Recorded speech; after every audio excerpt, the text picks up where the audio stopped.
Story 1. Juan Salvas Soria was born on May 15, 1967. His parents worked as migrant farm workers. This meant they traveled from place to pick fruits and vegetables. The family moved often because of this work. They did not stay in one town or one house for a long time. Because the family moved so often, Juan changed schools many times. He could not stay in the same school for a full year. This made it hard for him to learn reading and math like other children. It was also hard for him to make close friends. Every time the family moved, one had to meet new teachers and new children. One did not like school. He found it difficult to keep up with his classes. By the time he was 15 or 16 years old, he stopped going to school completely. He had finished only the 9th grade. He never went back to get a diploma. After leaving school, one needed to earn money. He worked from time to time in construction. Construction work meant lifting heavy materials and helping build buildings. He also worked at an auto body shop. There he learned a little about fixing cars. But neither job lasted very long. One did not have a steady income. He worked when someone hired him, and then he was out of work again. One spent much of his free time at the Fort Worth Boys Club. The Boys Club was a place where young people could go to play sports, swim, and meet others. One went there often. He felt comfortable there. At the Boys Club, he saw many young people who had regular lives and went to school. One did not have those things. In April 1985, about 2 months before his 18th birthday, Juan did something that got him in trouble. He broke into a church. He caused about $1,000 worth of damage inside the church. He broke windows and destroyed things. The police were called. Juan was arrested for this crime. It was his first known run-in with the law as a young adult. After that arrest, Juan did not change his behavior.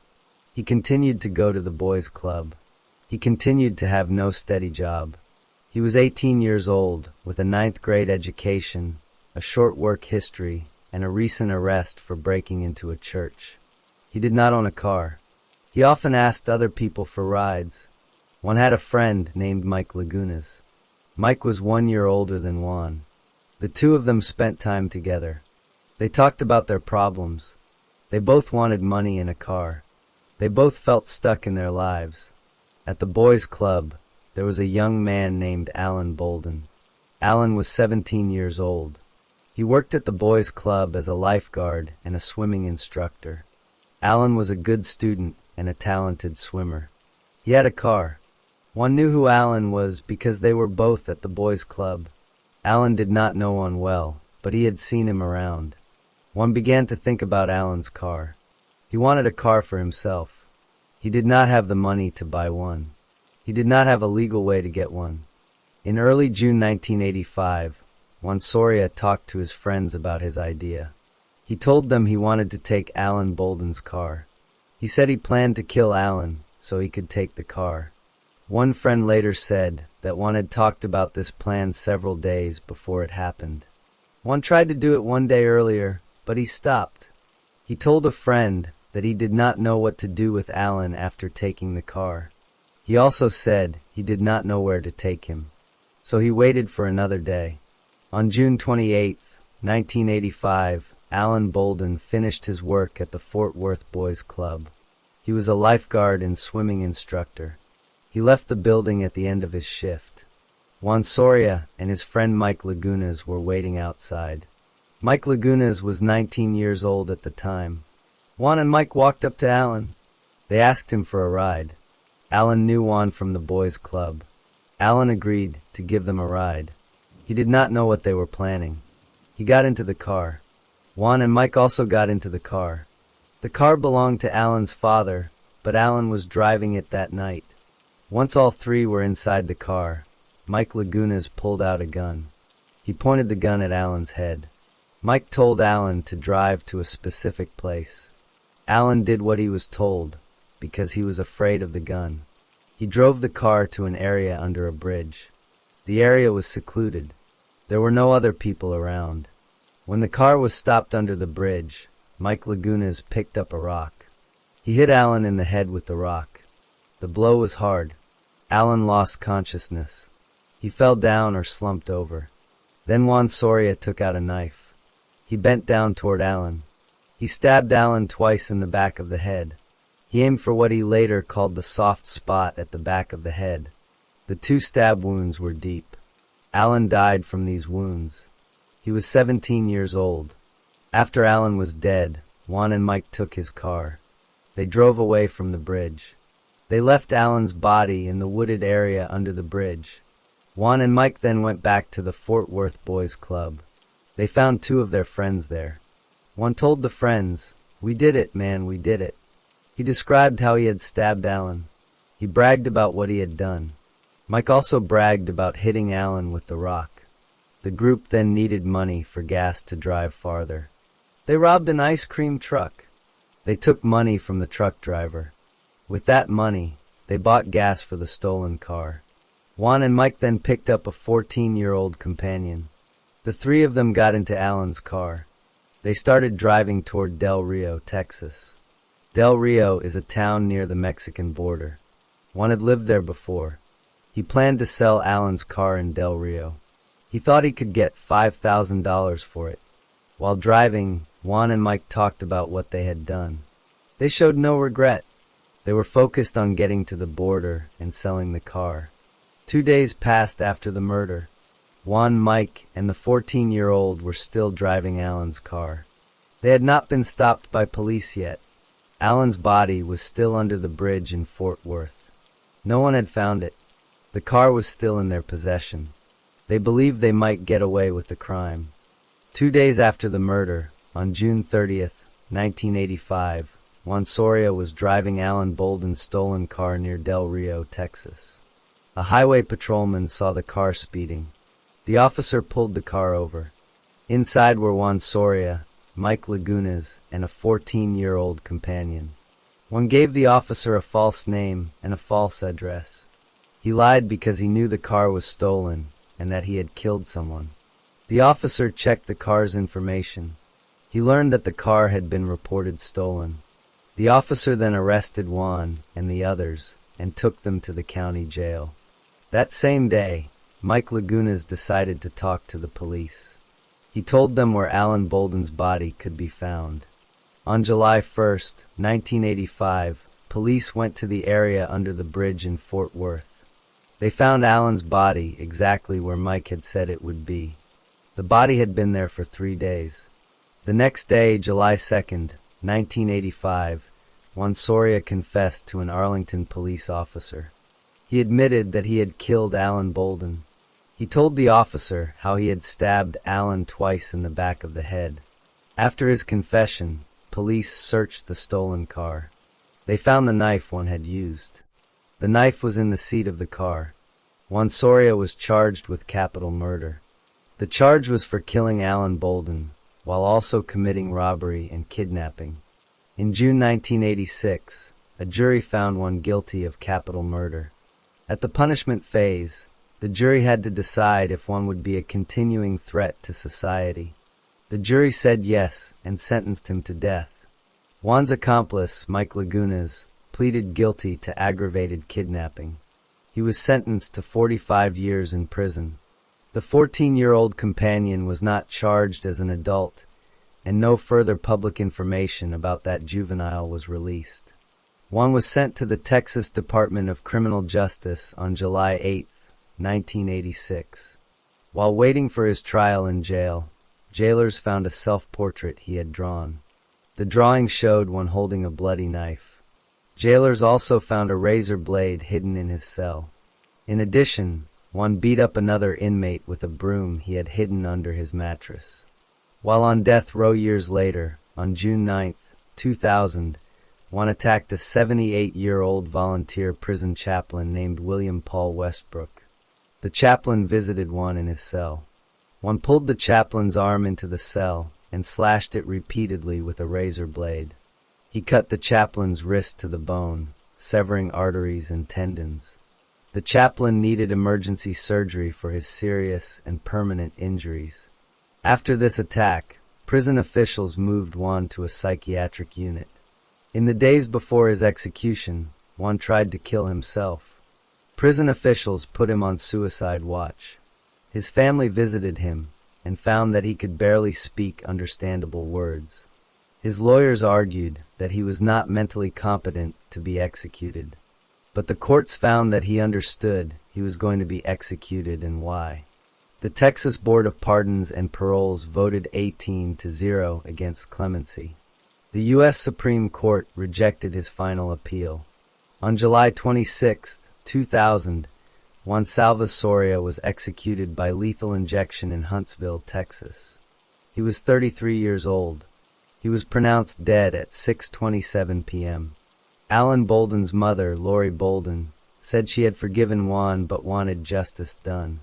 Alan's father, Edward Bolden, decided to witness the execution because of the attack on the chaplain. Mike Lagunas remained in prison serving his 45-year sentence. The 78-year-old chaplain survived but carried permanent injuries from the razor attack.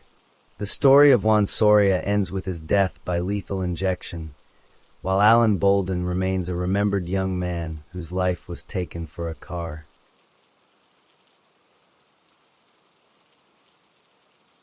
Story 2. Brian Keith Roberson was born on October 8, 1963, in Dallas, Texas. He had a twin brother named Bruce. The two boys were raised by their mother, Betty Roberson. Brian's father was present for some of his early childhood, but Brian did not have a stable relationship with him. When Brian was 10 years old, something very serious happened in his family. On September 26, 1974, Brian's father was stabbed to death by a drug addict. The murder happened during an argument. Brian's mother, Betty, chose not to ask for the death penalty for her husband's killer. That man was sent to prison for 6 years and then was released on parole. Brian grew up knowing that his father had been killed with a knife. Brian and his twin brother Bruce attended school in the Oak Cliff neighborhood of Dallas. Oak Cliff is a part of the city on the south side of the Trinity River. Brian was an average student. He did not finish college. As a young man, he learned a trade and became an electrician. He was able to find work doing electrical repairs and installations. When Brian was a teenager and into his early 20s, he started getting into trouble with the law. He was arrested for burglary more than once. Burglary means breaking into a building to steal things. He was also arrested for arson, which is setting fires on purpose. He was charged with sexual assault, though the details of that case are not fully known from public records. He also used drugs. He was caught with marijuana, which is illegal. He also used inhalants, which are chemical vapors that people breathe in to get high. These arrests happened over several years, between the ages of 16 and 22. Brian lived with his mother and his twin brother in a house on a street in Oak Cliff. Across the street from Brian's house lived an elderly couple. The husband was named James Lewis Boots. The wife was named Lillian Wallace Boots. They were both white. James was 79 years old. Lillian was 75 years old. The Boots had lived in that house for many years. Brian and his family knew the Boots as neighbors. Sometimes Brian would mow the lawn for the Boots. The two families exchanged Christmas cards each year. James Boots had also loaned Brian some money at one point, and Brian had not yet paid it back. By the summer of 1986, Brian was 22 years old. He had a job as an electrician. He had a criminal record from his earlier arrests. He still lived across the street from the Boots. He still owed James Boots some money. On the night of August 29, 1986, Brian went out drinking liquor. He also smoked a drug called PCP that had been mixed with formaldehyde. PCP is a strong drug that can make people feel very angry or confused. Brian drank and used drugs through the night and into the next morning. On the morning of August 30th, 1986, Brian Keith Roberson was still feeling the effects of the liquor and the PCP he had used the night before. He was not thinking clearly. He decided to go across the street to the home of James and Lillian Boots. He had a reason in his mind. He wanted to borrow more money from James Boots. James had loaned him money before, and Brian had not paid it back. But Brian went anyway. Brian walked across the street to the Boots' front door. He knocked on the door. James Boots came to the door and opened it. Brian did not wait to be invited inside. He pushed his way into the house. James Boots was 79 years old. He was not strong enough to stop a 22-year-old man from pushing past him. Once Brian was inside, James Boots tried to defend himself. A fight started between Brian and James. Lillian Boots, who was 75 years old, heard the noise. She came from another room to help her husband. She moved up behind James. Brian had brought a knife with him. The knife had a blade. He began stabbing James Boots with the knife. He stabbed James multiple times. The stabbing was very violent. One of the stabs was so hard that the knife blade went deep into James Boots' brain. James died from his wounds. Then Brian turned to Lillian. He stabbed her as well. He stabbed her multiple times. Lillian also died from her stab wounds. Both victims were elderly. They had no chance to defend themselves against a younger man with a knife. During the attack, the Boots' security alarm was triggered. The alarm made noise, but no one came to the house immediately. The alarm did not stop Brian from finishing what he was doing. After both James and Lillian Boots were dead on the floor, Brian did not leave right away. He started going through the house. He opened drawers and closets. He looked for things to steal. He ransacked the house, which means he turned things over and made a mess. He found jewelry in the house. He took that jewelry for himself. Specifically, he took a gold necklace and a ring. The ring was on James Boots' finger. Brian pulled the ring off James' dead hand. He put the gold necklace around his own neck. While Brian was moving through the house and stealing items, his right hand got cut. The cut was probably from the knife or from broken glass or something sharp in the house. His hand started bleeding. He touched surfaces inside the house while his hand was bleeding. He left fingerprints that had blood on them. He did not clean up or wipe down the surfaces. After Brian finished stealing, he left the Boots' home through the front door. He walked back across the street to his own house. He still had the gold necklace around his neck. He still had the ring. His right hand was still cut and bleeding. He did not call for help. He did not tell anyone what he had done. The bodies of James and Lillian Boots remained on the floor of their home. The security alarm was still making noise. The house was in disarray from the ransacking. A knife blade was still buried in James Boots' brain. No one had yet discovered what had happened. The bodies of James and Lillian Boots were found later on the same day of the murders, August 30th, 1986. Someone who knew the couple or a neighbor noticed that something was wrong. The details of who found them are not fully known, but police were called to the Boots' home. Officers arrived and found the two elderly victims dead inside. The house had been ransacked. The security alarm had been triggered. The police began their investigation right away. The Dallas homicide investigators examined the crime scene. They looked for evidence left behind by the killer. They found fingerprints on surfaces inside the house. Some of those fingerprints had blood on them. That meant the person who left them was bleeding at the time. The investigators collected those fingerprints carefully. They also looked for signs of forced entry. They saw that the front door had not been broken open. Someone had knocked and been let in, or someone had pushed their way in. The investigators made a list of stolen items, including jewelry. The next day, August 31st, 1986, the police developed a suspect. They identified Brian Keith Roberson as a person of interest. He lived across the street from the victims. He had a criminal record that included burglary. The police decided to arrest Brian. When they took him into custody, they searched him. Around his neck, Brian was wearing a gold necklace. The police recognized that necklace from the list of stolen items taken from the Boots' home. They also found a ring in his possession. That ring had belonged to James Boots. Brian could not explain how he got these items. The police also looked at Brian's hands. His right hand was cut and injured. The cut matched the type of wound that could come from holding a knife or from moving through a ransacked house. The police took Brian to the station for questioning. At the police station, Brian agreed to give a written confession. He wrote down what he had done.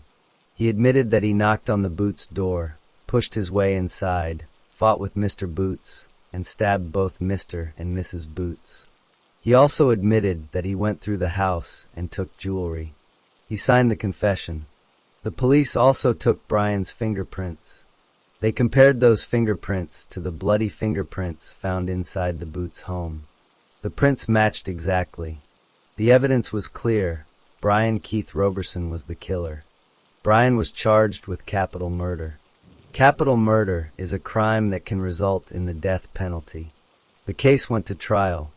The trial happened in Dallas, Texas. The prosecutors presented the evidence, the written confession, the stolen jewelry found on Brian, the bloody fingerprints, and the testimony from police officers. Brian's lawyers tried to defend him. They said that Brian had been under the influence of PCP and liquor, so he did not know what he was doing. But the prosecutors argued that Brian still made choices. He walked to the house. He knocked. He pushed the door. He used a knife. He stole items. These were intentional actions. The jury listened to all the evidence.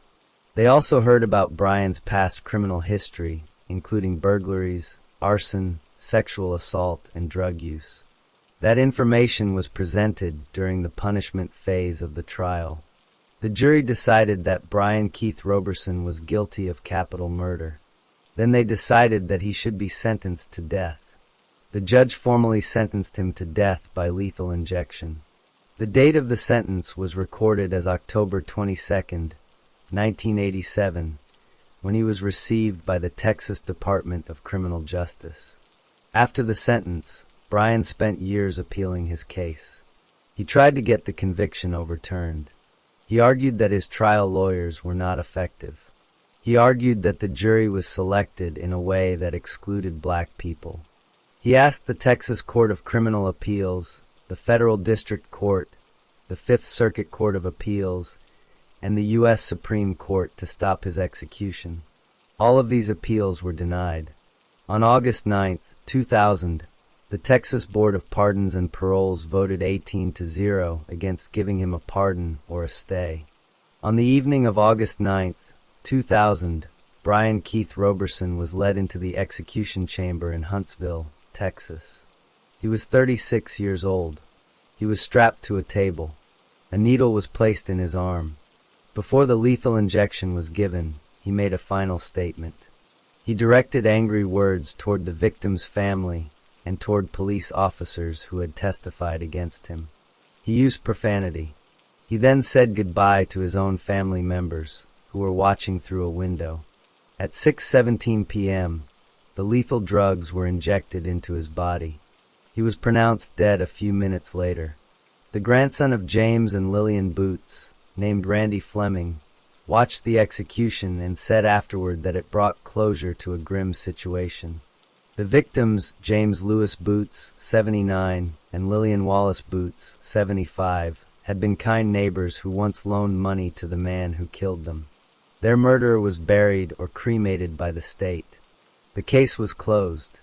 The story of Brian Keith Roberson and the Boots family ended on August 9, 2000, at 6:17 p.m., when the last breath left his body in Huntsville, Texas.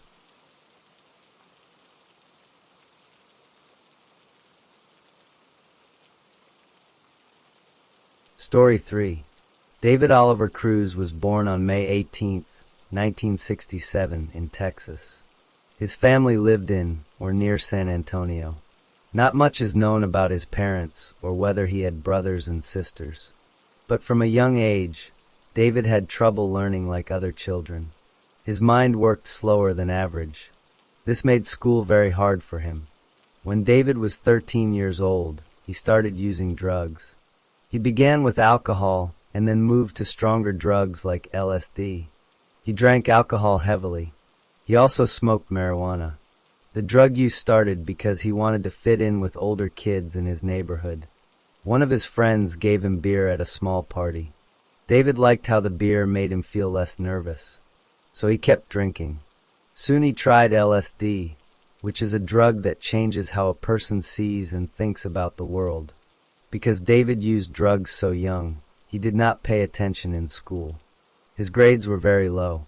Teachers said he could not follow simple instructions. Other students made fun of him because he was slow. David became angry and frustrated. He stopped trying to do well in class. Eventually, he left school without finishing. He did not get a high school diploma.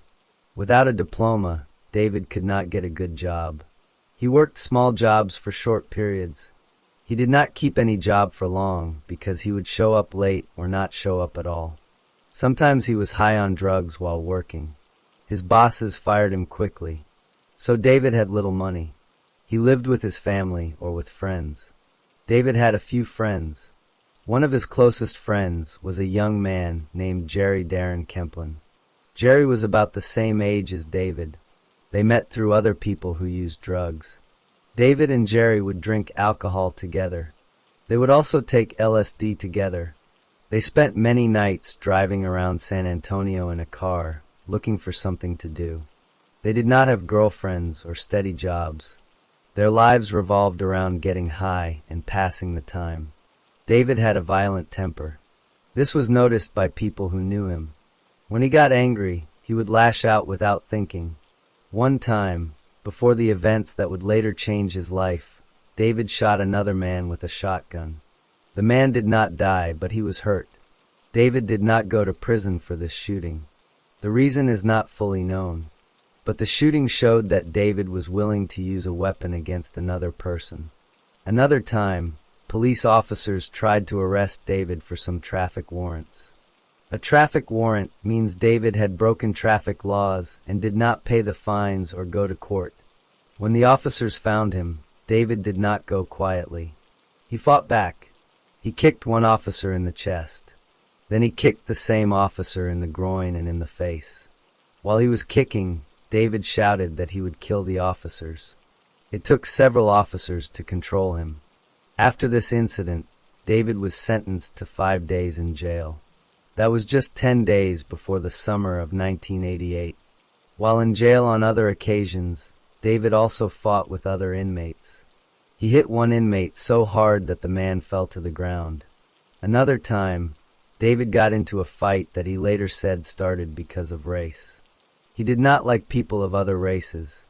This anger was part of who he was. He was small in terms of self-control. Any small insult or look could set him off. People who knew David said he was not smart enough to plan complicated things. His IQ was tested more than once. On some tests, he scored 64. On other tests, he scored 76. An IQ score below 70 is considered mentally retarded by many experts. This meant David had trouble understanding consequences. He did not think about what would happen after he did something. He lived only in the moment. If he wanted something, he took it. If he felt angry, he hit. If he felt scared, he ran or fought.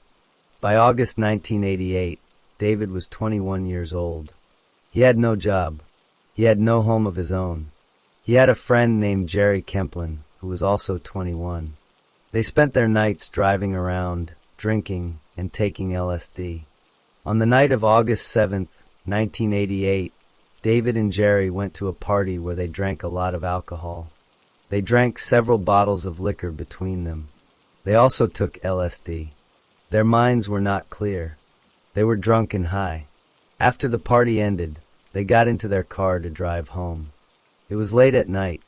The roads were dark, and they were not thinking straight. David and Jerry drove home from the party. It was late at night on August 7th, 1988. Both were drunk from drinking several bottles of liquor. Both were also high on LSD. The drugs and alcohol made their thinking very confused. They did not drive straight to their homes. Instead, they drove around the streets of San Antonio, near Kelly Air Force Base. A young woman was walking alone on the road. Her name was Kelly Elizabeth Donovan. She was 24 years old. Kelly worked as a linguist in the United States Air Force. She was a senior airman. Her job was to work with languages. She was stationed at Kelly Air Force Base in San Antonio. That night, Kelly had finished her work. She left her dorm room on the base to go for a walk. Walking helped her relax after work. She did not know that David and Jerry were driving nearby. David saw Kelly walking on the side of the road. He told Jerry to stop the car. Jerry stopped. David got out of the car. He grabbed Kelly. He forced her into the car against her will. This was a kidnapping. Kelly was scared. She did not know these two men. She tried to resist, but David was stronger. Jerry stayed in the driver's seat. He did not try to stop David. Once Kelly was inside the car, David told Jerry where to drive. Jerry drove away from the main roads. He drove to a secluded area in the western part of Behar County. A secluded area means a place far from houses and other people. There were no streetlights. No one could see them. Jerry stopped the car on a dark road. David got out of the car. He pulled Kelly out. Then he told her to take off her clothes. Kelly was crying. She was afraid. But she did what David said because she thought he might hurt her if she refused. After she took off her clothes, David told her to lie down on the ground. Kelly lay down on the dirt.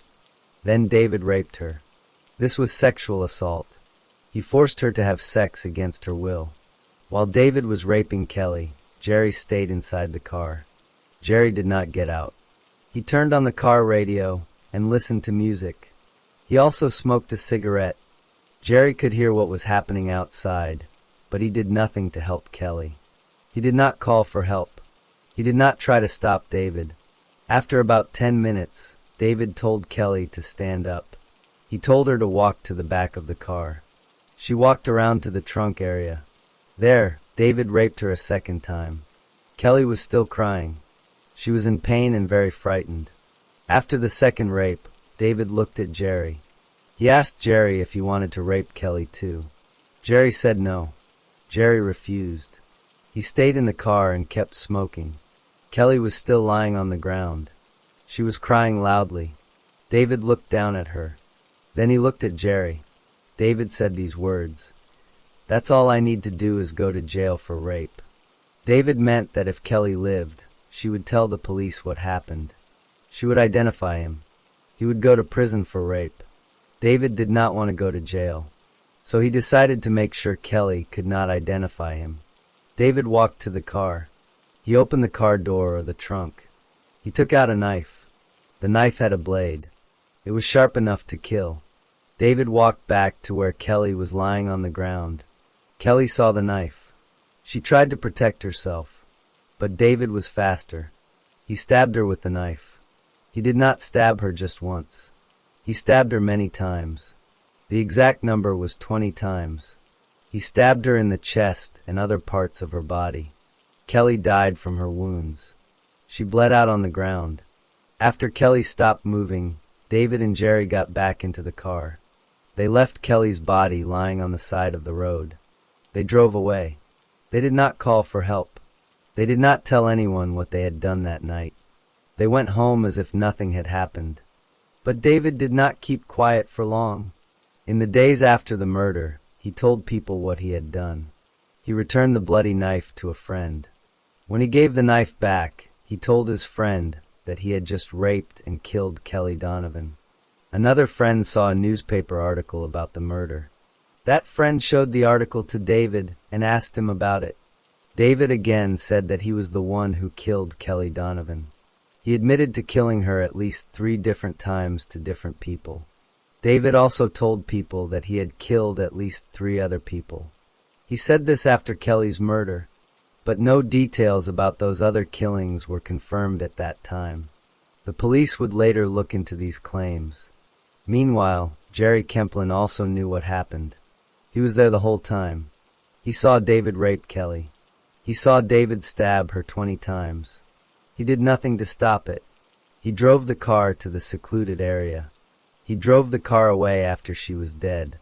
Jerry was just as guilty in the eyes of the law because he helped David commit the crimes. The police in San Antonio started looking for the person who killed Kelly Donovan. They found her body on the road. They saw the stab wounds. They collected evidence. But at first, they did not know who did it. Then someone told the police that David Oliver Cruz might be involved. David heard that the police were looking for him. That made him scared. After David Cruz heard that the police were looking for him, he made a decision. Instead of running or hiding, he called the police himself. He told them he wanted to talk. The police agreed to meet with him. David went to the police station on his own. He did not have a lawyer with him at first. He sat down with the officers and gave them a detailed statement. In that statement, he admitted everything. He told them how he and Jerry took Kelly from the road, how he raped her twice, and how he stabbed her to death with a knife. The police also asked David for blood and saliva samples. David agreed to give these samples. The police sent the samples to a crime lab. The lab tested the samples against evidence found on Kelly Donovan's body. The tests showed a match. David's DNA was linked to the murder. This was solid scientific proof that David committed the crimes. While David was talking to the police, the officers also found Jerry Kemplin. Jerry was arrested and questioned. He also gave a detailed statement to the police. Jerry's statement matched what David had said. Jerry confirmed that David raped Kelly twice. He confirmed that David stabbed her 20 times. He also admitted that he drove the car to the secluded area and that he stayed in the car while the rapes happened. Jerry's statement helped build a strong case against David. The police arrested both men. David was charged with capital murder. Capital murder is a crime that can lead to the death penalty. In Texas, raping and killing someone is considered capital murder. Jerry was also charged, but he agreed to cooperate with prosecutors. He accepted a plea bargain. A plea bargain means he agreed to plead guilty in exchange for a lighter sentence. Jerry was sentenced to 65 years in prison for murder. He would become eligible for parole after serving part of his sentence. David's case went to trial in October 1989. The trial took place in Behar County, Texas. The prosecutors presented all the evidence. They showed the jury David's written confession. They showed the blood and saliva test results. They called Jerry Kemplin to the witness stand. Jerry testified against David. He told the jury exactly what happened on the night of August 7, 1988. While Jerry was testifying, David sat at the defense table. David looked at Jerry. Then David mouthed a threat to him. David said that Jerry had messed up by testifying and that Jerry was going to be dead. The jury saw this threat happen in the courtroom. David's lawyers tried to defend him. They told the jury that David had a low IQ. They said he was mentally retarded. They presented expert witnesses who said David's IQ was 64 or 76. They argued that David did not fully understand his actions because his mind was slow. But the prosecutors fought back. The prosecutors noted that the jury had already heard about David's mental abilities. The prosecutors also found a new piece of evidence. They discovered an IQ test that was given to David when he entered the Texas prison system in 1989. That test showed David's IQ was 83. An IQ of 83 is not considered mentally retarded. The prosecutors presented this test to the jury. The jury listened to all the evidence. They heard about the rape. They heard about the 20 stab wounds. They heard David's own confession. They also heard about David's violent past, including the time he shot a man with a shotgun and the time he kicked police officers. After all the testimony, the jury found David Oliver Cruz guilty of capital murder. Then the same jury had to decide his sentence. They could choose life in prison or death. The jury chose death. The judge sentenced David to be executed by lethal injection. After the sentence, David spent years on death row. He filed appeals. An appeal is a request for a higher court to review the case. His lawyers argued that his mental retardation should stop the execution. The Texas Court of Criminal Appeals affirmed his conviction in June 1993. The United States Supreme Court denied his petition in October 1994. Other appeals also failed. In July 2000, the Fifth Circuit Court of Appeals denied his federal habeas petition. That meant no more court appeals were left. David's lawyers asked the Texas Board of Pardons and Paroles for clemency. Clemency means mercy or a reduced sentence. The board voted 18-0 against clemency. They said no. David also asked for a stay of execution, but the request was denied. The execution date was set for August 9, 2000.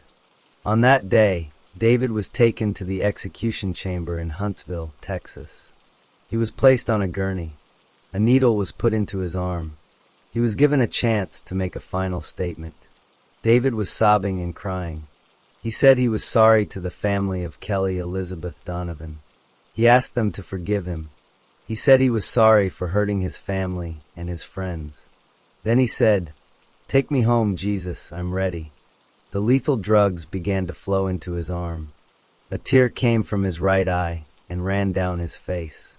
At 6:50 p.m., David Oliver Cruz was pronounced dead. He was 33 years old. Kelly Elizabeth Donovan's family was left to grieve.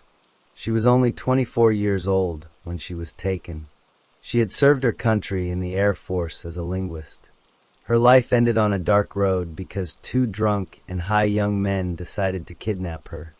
Jerry Kemplin remained in prison, serving his 65-year sentence. David Cruz was executed. The case was closed. That night, the state of Texas carried out its sentence, and David Oliver Cruz became the 656th person executed in the United States since 1976.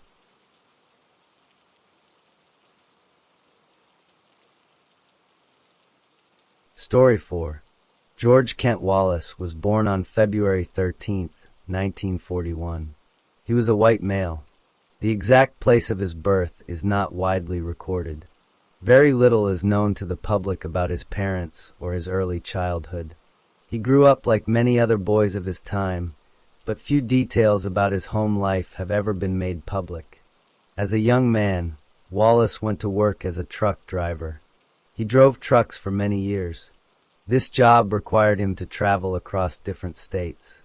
He spent most of his adult life living in the state of North Carolina. He stayed there for a long period. While in North Carolina, he worked and lived a quiet life. He did not have a known wife or children. He mostly kept to himself. In 1986, Wallace moved to a new state. He left North Carolina and went to live in Fort Smith, Arkansas.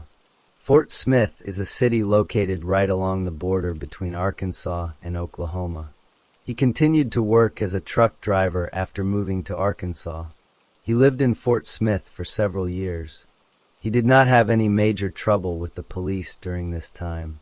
Neighbors and people who knew him later said he was a private person who did not talk much about his past.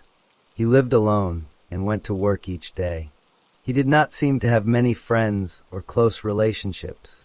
He simply went about his daily life without drawing attention to himself. That was how George Kent Wallace lived his life up until the year 1990. He was 49 years old. He had no criminal record that the public knew about before that time. He was an average-looking man who drove a truck and lived in a small apartment in Fort Smith. Nothing about his early life or his years in North Carolina and Arkansas suggested what he would do next. In late 1990, George Kent Wallace began driving around the area near Fort Smith, Arkansas, and Van Buren, Arkansas. He carried certain items with him in his car. He had a fake badge that he bought through the mail.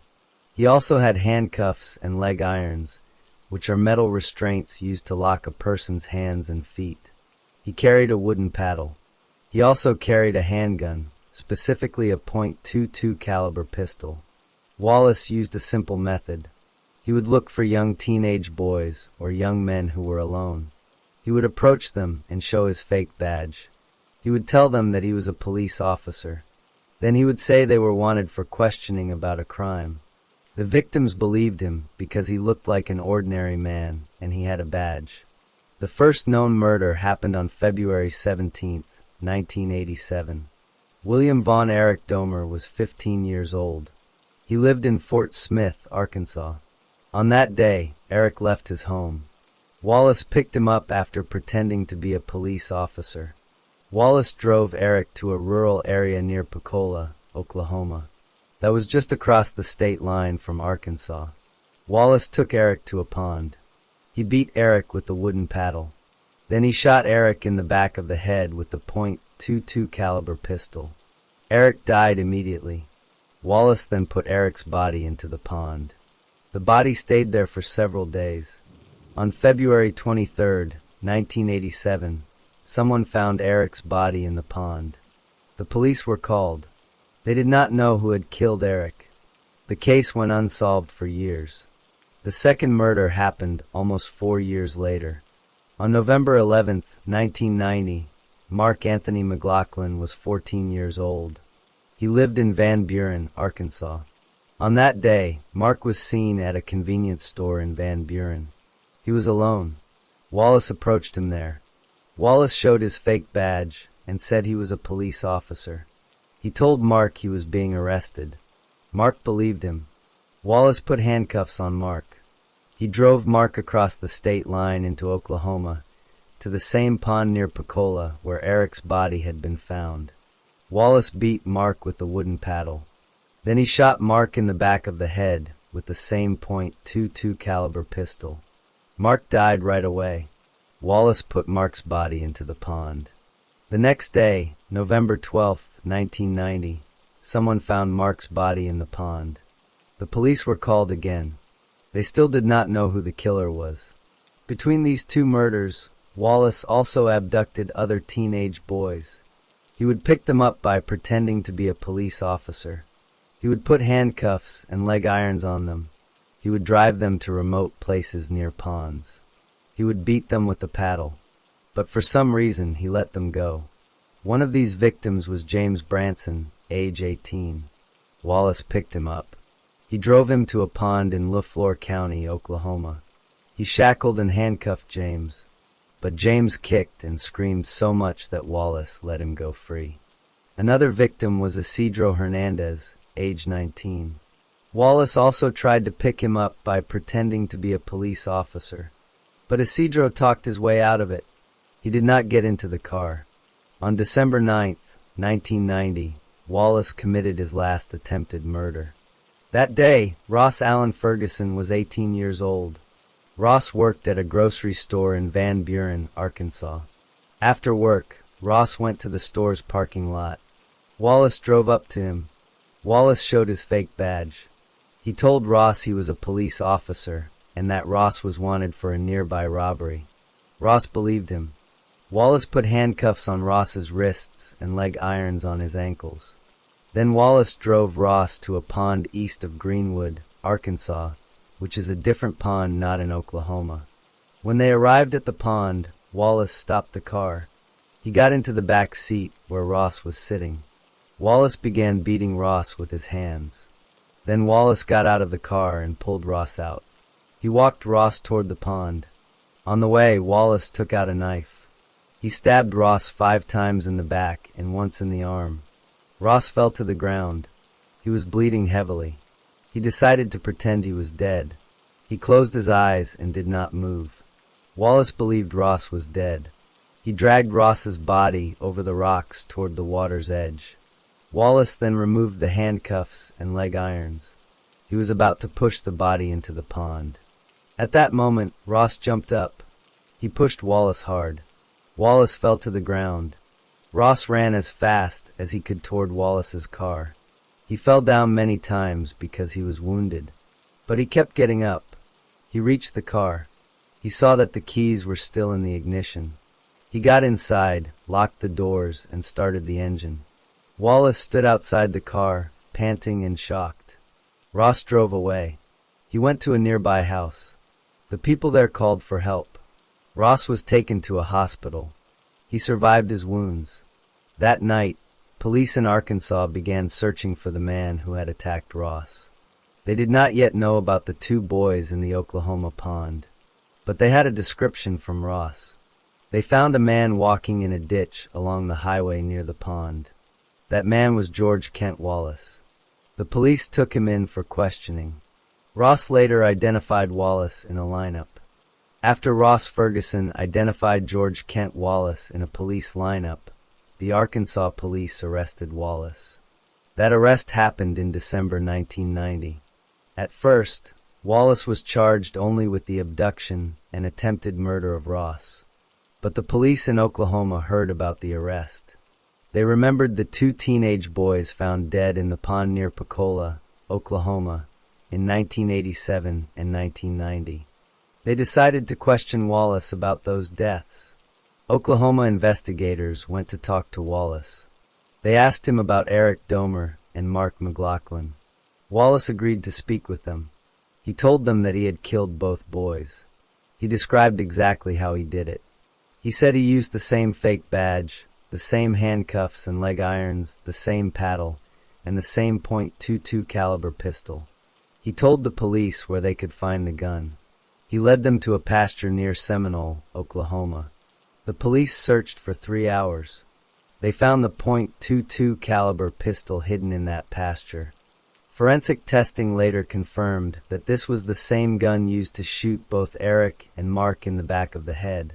With Wallace's confession and the gun as evidence, Oklahoma filed first-degree murder charges against him. Wallace waived extradition, which meant he agreed to be transferred from Arkansas to Oklahoma without fighting the move. He was taken to Oklahoma to stand trial for the two murders. In April 1991, Wallace went before a judge in LaFleur County, Oklahoma. His lawyer advised him not to plead guilty, but Wallace ignored that advice. He told the judge that he wanted to plead guilty to both murders. He also told the judge that he wanted to die as quickly as possible. The judge ordered a mental competency evaluation to make sure Wallace understood what he was doing. Doctors at the Carl Albert Mental Health Center and at Eastern State Hospital examined Wallace. Both evaluations concluded that Wallace was competent to stand trial and to understand the charges against him. Because Wallace pleaded guilty, there was no jury trial. The judge alone decided the punishment. Prosecutors asked for the death penalty. They argued that Wallace had murdered two young boys in a cruel way, and that he would be a continuing danger to society. Wallace took the witness stand.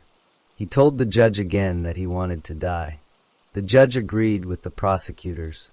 On April 12, 1991, the judge sentenced George Kent Wallace to death on each of the two murder counts. After the sentence, Wallace began the appeals process, even though he had said he wanted to die. He filed a direct appeal to the Oklahoma Court of Criminal Appeals. That court upheld his conviction and death sentence in 1995. He then asked the U.S. Supreme Court to review his case. The Supreme Court denied his request later that same year. Wallace then changed his mind again. He decided he did want to appeal after all. He asked for a stay of execution, which the court granted in November 1995. He filed a post-conviction relief application. The Oklahoma Court of Criminal Appeals denied it in March 1997. He then filed a habeas corpus petition in federal district court. That court denied relief. He appealed to the 10th Circuit Court of Appeals, which rejected his appeal in September 1999.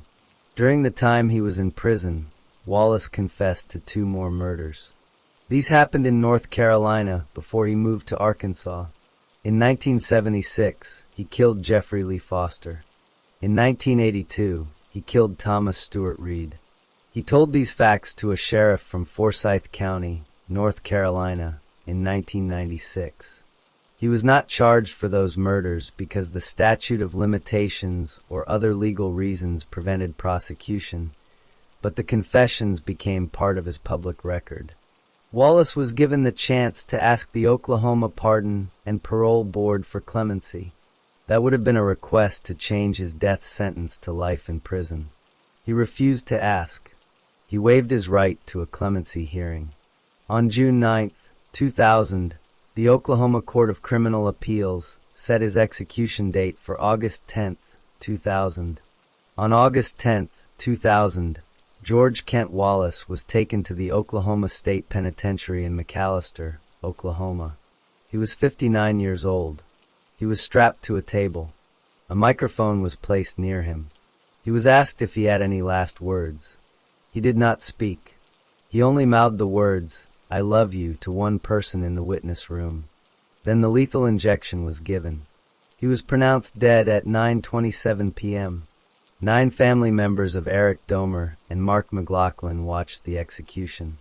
Ross Ferguson, the young man who escaped, also watched, along with his wife and father. After the execution, the state of Oklahoma closed the case against George Kent Wallace. He became the 30th person executed in Oklahoma since the state resumed the death penalty in 1990. The two teenage boys, William Vaughn Eric Domer and Mark Anthony McLaughlin, remained dead, and their killer was put to death for his crimes.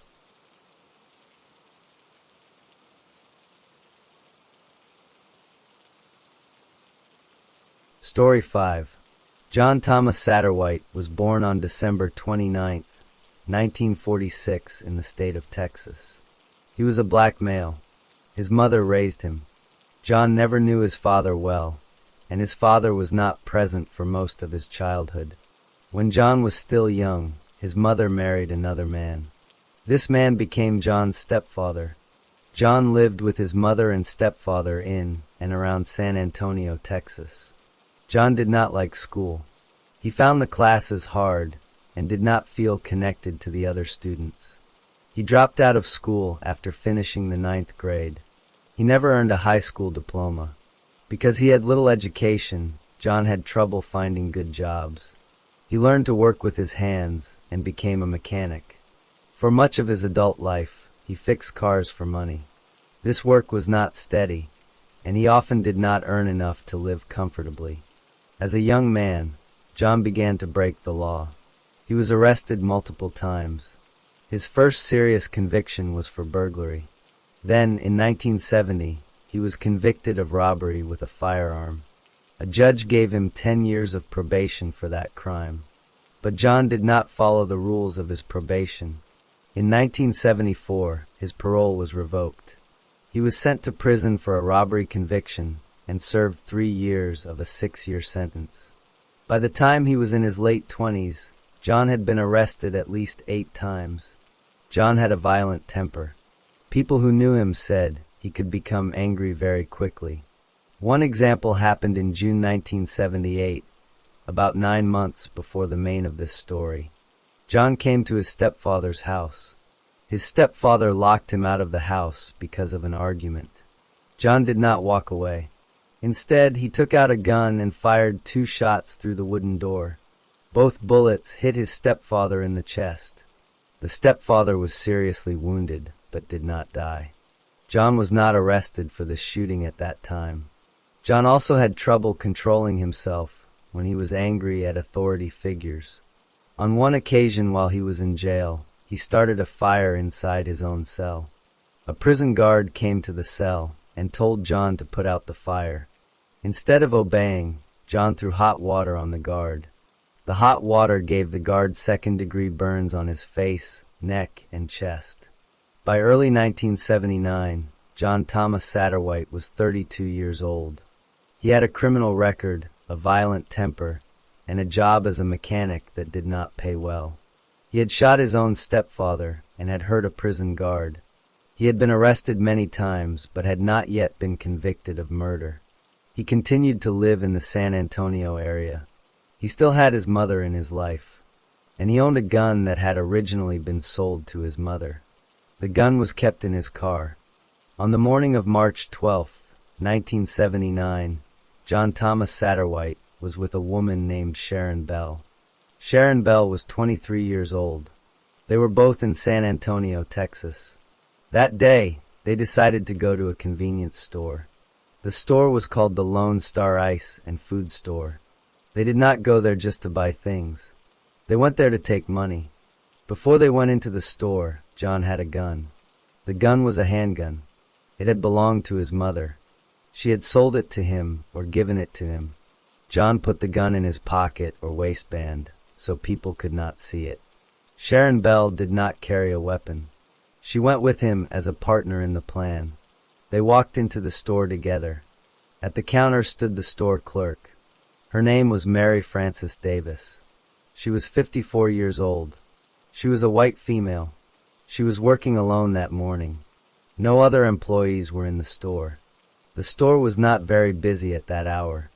To avoid looking suspicious, John and Sharon first acted like normal customers.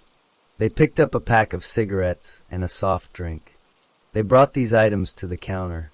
The total price for the cigarettes and the drink was 79 cents. Mary Frances Davis rang up the sale. This 79-cent purchase was recorded on the cash register tape. It became the last entry on that tape. After Mary finished ringing up the 79 cents, John pulled out the handgun. He pointed it at her. He told her to give him the money from the cash register. Mary was afraid. She did not argue. She opened the cash register and handed over the money that was inside. John took the cash. The total amount taken from the register was more than $600. Mary then told John that there was more money in a safe in the back room. She wanted to give him everything so he would leave. John told her to show him where the safe was. He made her walk to the back of the store. Sharon Bell followed them. Mary opened the safe or gave them access to it.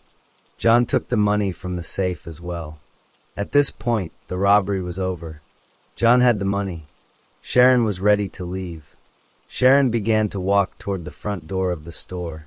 As she was leaving, she looked back. She saw John put the gun against Mary Frances Davis's temple. That means he pressed the barrel of the gun to the side of her head.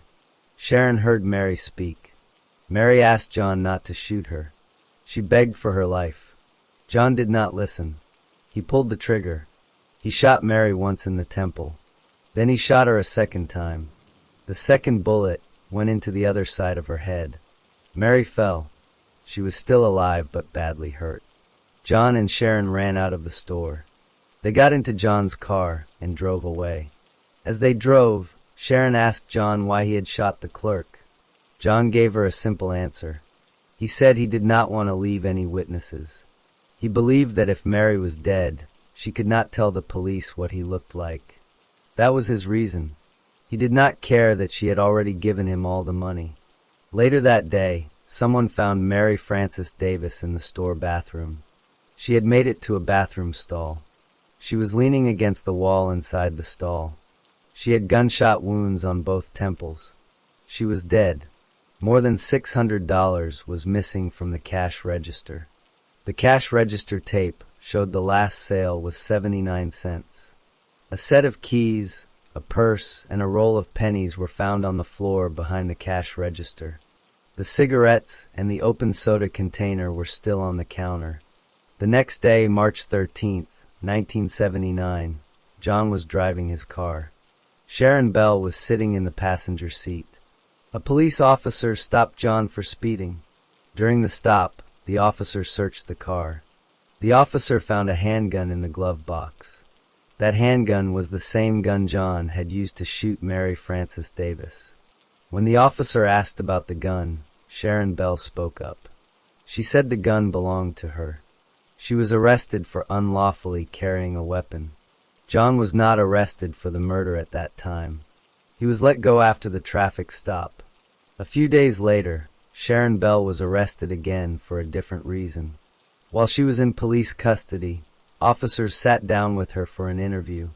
During that interview, Sharon told the police everything. She said she had been involved in the robbery and murder of Mary Frances Davis. But she also said that she was not the shooter. She said John Thomas Satterwhite was the person who pulled the trigger and killed Mary. By this time, 2 other witnesses had also come forward.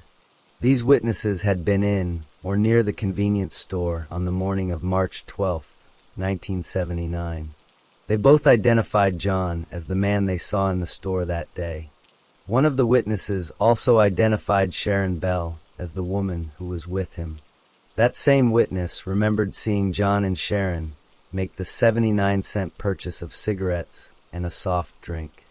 After Sharon Bell told police that John Satterwhite was the shooter, the police had enough information to make an arrest. They also had the gun found in John's car. A forensic test was done on that gun. The test proved that the bullets taken from Mary Frances Davis's body had been fired from that exact handgun. The gun had been sold to John's mother, but John was the one using it. Police also had the 2 eyewitnesses who saw John and Sharon in the store on the morning of the murder. One of those witnesses saw them make the 79-cent purchase. This matched the cash register tape found at the crime scene. The evidence was strong and direct. John Thomas Satterwhite was arrested and charged with the murder of Mary Frances Davis. He was also charged with aggravated robbery because he took more than $600 while using a deadly weapon. Because the murder happened during a robbery, the state of Texas charged him with capital murder. Capital murder is a crime that can lead to the death penalty. Sharon Bell was also charged. She agreed to testify against John in court. In exchange for her testimony, she received a sentence of 20 years in prison for aggravated robbery. She did not receive the death penalty. She served 7 years of her sentence and was paroled in 1986.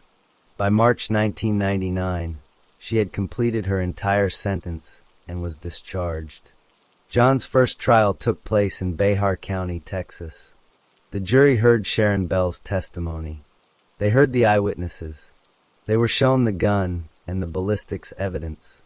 The jury found John guilty of capital murder. The same jury then decided his punishment. During the punishment phase, the prosecution showed that John was a continuing threat to society. They brought in 8 law enforcement officers who testified that John had a bad reputation and was not a law-abiding citizen. A deputy sheriff testified that in January 1987, John threatened to kill the trial judge and the assistant district attorney. A county jailer testified that John once threatened to beat up an officer because he did not receive a newspaper. The jury sentenced John to death. That first death sentence was given in 1980. John was sent to the Texas Department of Corrections on February 29, 1980. However, the case was not over. John appealed his sentence. In 1988, the United States Supreme Court removed his death sentence. The court found that John had not been allowed to visit with a lawyer before taking a psychiatric test. The results of that test had been used to show the jury that he was a continuing threat. Because this was a violation of his rights, the death sentence was thrown out. John was then tried again by a new jury. He was convicted of capital murder for a second time. The second jury also decided that he should receive the death penalty. John appealed again. On June 29, 2000, the United States Supreme Court refused to review his case. That meant no more appeals. His execution was scheduled for August 16, 2000. On the day of his execution, John was 53 years old.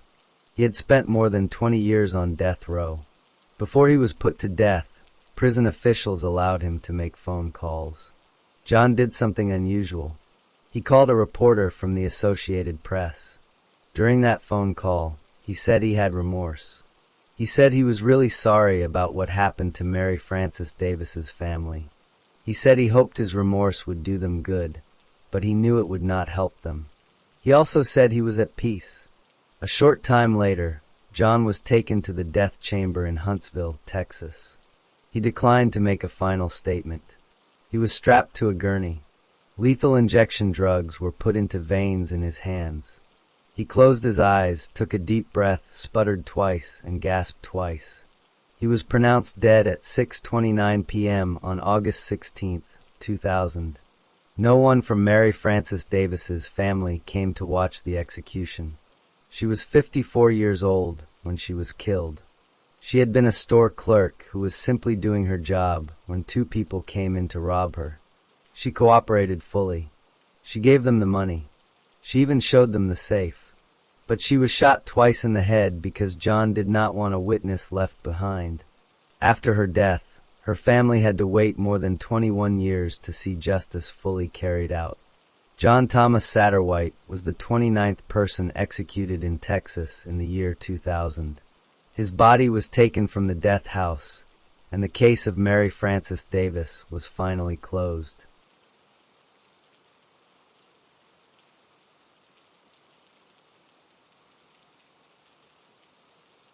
Story 6. Richard Wayne Jones was born on April 9, 1960, in Fort Worth, Texas. He was the only son in his family. He had 5 sisters. His parents drank alcohol heavily. When they drank, they became violent. They hit the children. They also yelled at them and said mean things. Richard was the youngest child. Because he was the youngest, he could not protect himself as well as his older sisters could. His parents hurt him more often than they hurt the others. When Richard was about 8 years old, he began to run away from home. He did this because he was afraid of his parents.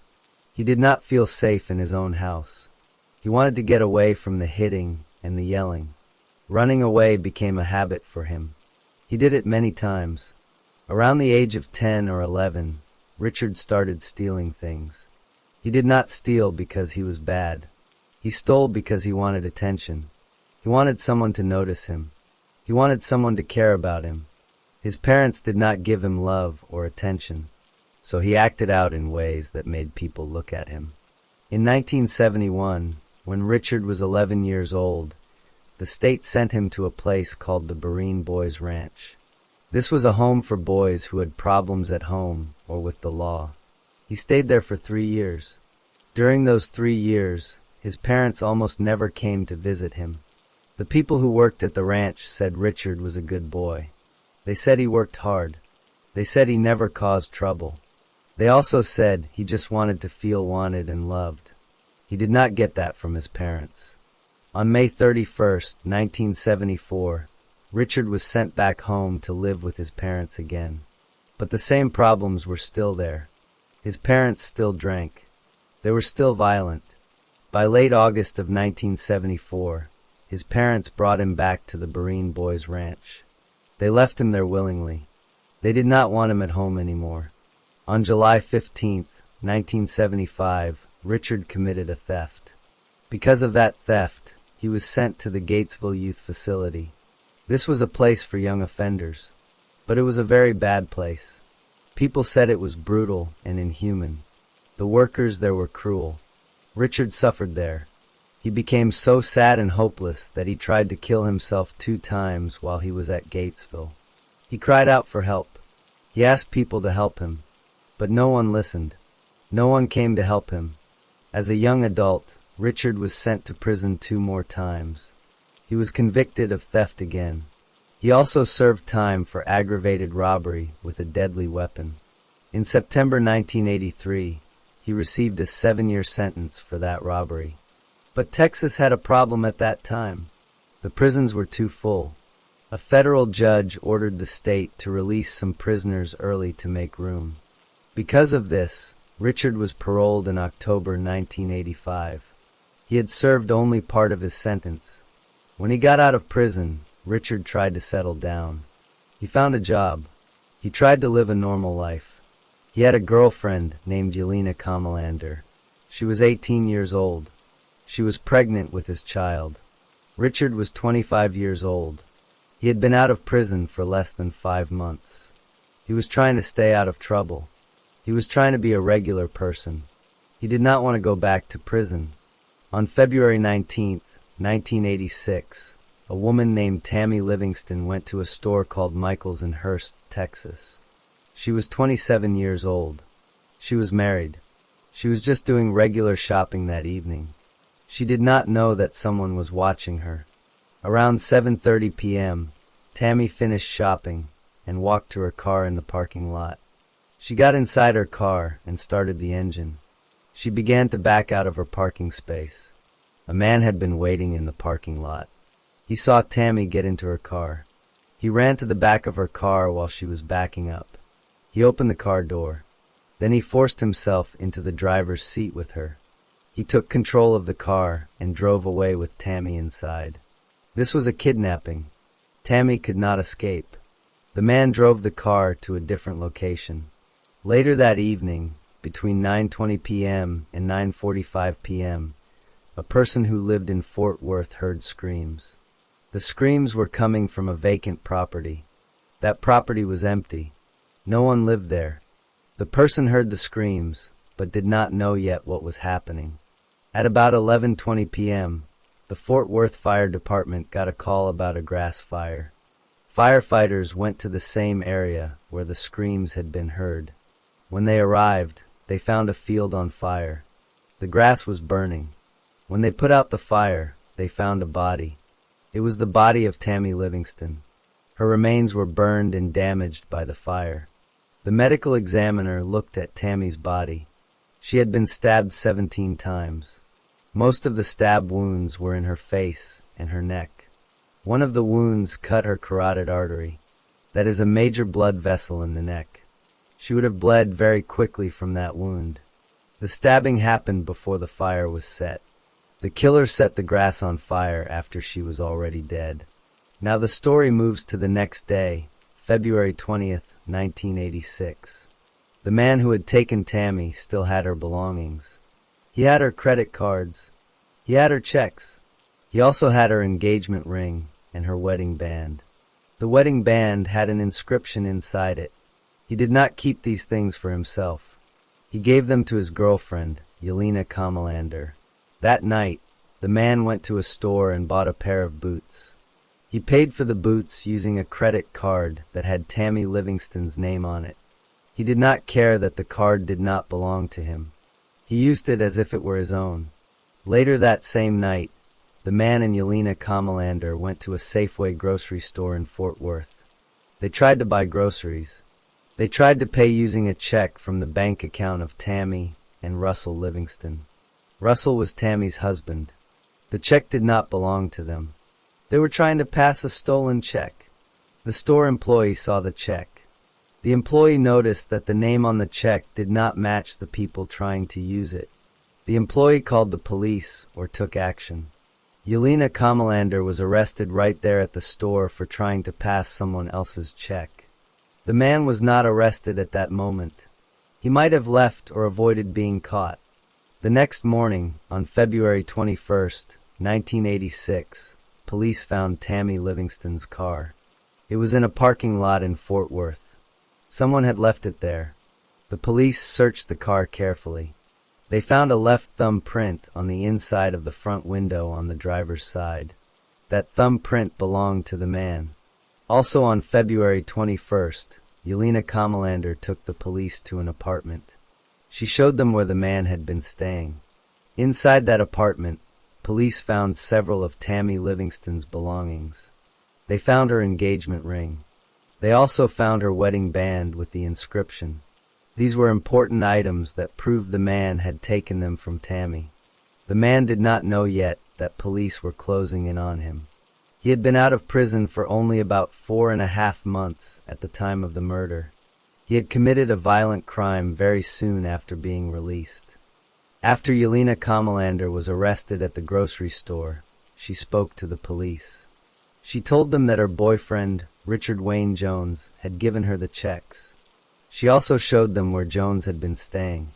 The police took that information and acted on it. They went to find Richard Jones. They arrested him a short time later on February 21st, 1986. The next morning after his arrest, the police set up a lineup. A lineup is when several people stand together and a witness tries to pick out the person they saw commit a crime. There was an eyewitness who had seen the kidnapping in the Michaels parking lot. That witness had watched a man run to Tammy Livingston's car and force his way inside. The police brought that witness to look at the lineup. The witness picked Richard Jones out of the lineup. The witness said he was the man who took Tammy. The police also had the fingerprint they found inside Tammy's car. They compared it to Richard Jones's fingerprints. The left thumb print on the inside of the front window matched Jones exactly. That was strong physical evidence that he had been inside her car. Police also collected the clothes that Richard Jones had been wearing on the night of February 19, 1986. He had been wearing a pair of jeans and a shirt. Laboratory testing found small spots of blood on the left leg of his jeans. The blood type matched Tammy Livingston's blood type. There was no blood on his shirt. The murder involved 17 stab wounds, which would have caused a lot of blood. But only 2 small spots were found on his jeans. Richard Jones also signed a written statement. In that statement, he admitted that he kidnapped and murdered Tammy Livingston. He signed his name to the confession. Later, Jones said that the confession was not voluntary. He said the police told him that his pregnant girlfriend would be executed and their child would be taken by the state unless he confessed. One police officer first said he told Jones that, but later the officer changed his story and said he had not been paying attention to the question. The signed confession was still used as evidence. The case went to trial in the 213 RD Criminal District Court of Tarrant County, Texas, in July 1987. The prosecution presented the eyewitness identification, the fingerprint, the blood spots on the jeans, and the signed confession. They also showed that Jones had used Tammy's credit card to buy boots. They showed that he had given her checks to Yelena Kamalander. They also showed that police found Tammy's engagement ring and wedding band at the apartment where Jones had been staying. Richard Jones testified at his trial. He said he did not kill Tammy Livingston. He said his sister Brenda Jones and Brenda's boyfriend, Walter Sellers, had committed the murder. Jones said that Sellers gave him Tammy's belongings and asked him to sell them. Jones admitted that he bought the stolen goods from Sellers. He admitted that he gave the checks to his girlfriend. But he said he was not the one who stabbed Tammy or set her body on fire. He said he only got involved after the murder was already done. The jury did not believe Jones. They heard his past criminal record. They learned that he had been convicted of burglary, felony theft, and aggravated robbery with a deadly weapon. They also heard that while his murder trial was happening, weapons were found in his jail cell. A toothbrush with a razor attached and a razor blade. The jury decided that Richard Wayne Jones was guilty of capital murder. They sentenced him to death. Jones appealed his case. The Texas Court of Criminal Appeals affirmed his conviction and death sentence on September 23, 1992. He asked for rehearing, but it was denied on November 4, 1992. The U.S. Supreme Court refused to hear his case on April 19, 1993. Jones then filed for state habeas corpus relief, which is a way to challenge his imprisonment. The trial court recommended denial, and the Court of Criminal Appeals agreed on May 25, 1994. He asked for reconsideration, but was denied on June 28, 1994. Jones then took his case to federal court. On October 29, 1998, the district court entered final judgment denying federal habeas relief. He appealed to the Fifth Circuit Court of Appeals, which affirmed the denial on April 7, 2000. The U.S. Supreme Court again refused to hear his case. Jones had several execution dates set and then stopped. He was scheduled to be executed on July 15, 1993, but 4 days before that date, he wrote a letter from death row giving a new account. He said his sister told him she and Sellers had killed 2 people. He said he helped by buying stolen goods and later set the fire to the body. He wrote that he had lied before to protect his sister. A stay of execution was granted. He was scheduled again for November 2, 1993, August 8, 1994, and April 12, 1995.